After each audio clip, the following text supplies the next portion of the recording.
నువ్వు కాదు కదా నడుముకు రాయి కట్టుకొని ఆడ ఉన్న మల్లన్న సాగర్లో దుంకి చచ్చిపోతావు.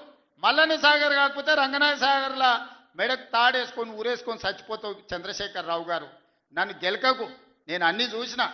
కొంతమంది కొన్ని జంతువులు మరుగుతున్నాయి. కేసీఆర్ గారు వచ్చి బయటికి వచ్చి ఒక్కసారి ప్రెస్ ముంగట కనవడంగానే కొంతమందికి ఆగమాగం అవుతుంది, అజీర్తి అవుతుంది, కడుపులో మరుగుతున్నారు.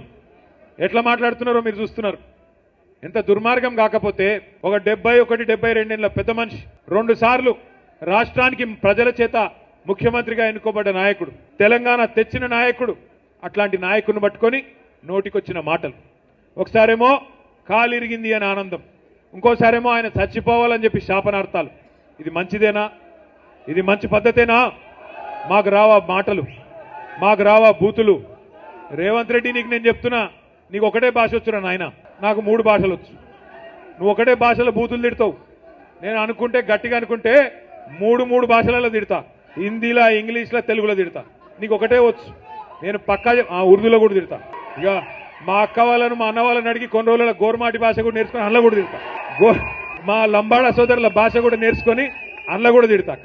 కానీ నీకు ఇప్పుడు నువ్వు కూర్చున్న పదవి దానికి గౌరవం ఇచ్చి మాట్లాడతలేవు. ఎందుకంటే మాకు నీకంటే ఎక్కువ వచ్చు భాష, నీకంటే ఎక్కువ తిట్లొచ్చు. కానీ మా అమ్మ నాయన నన్ను సంస్కారంతో పెంచారు.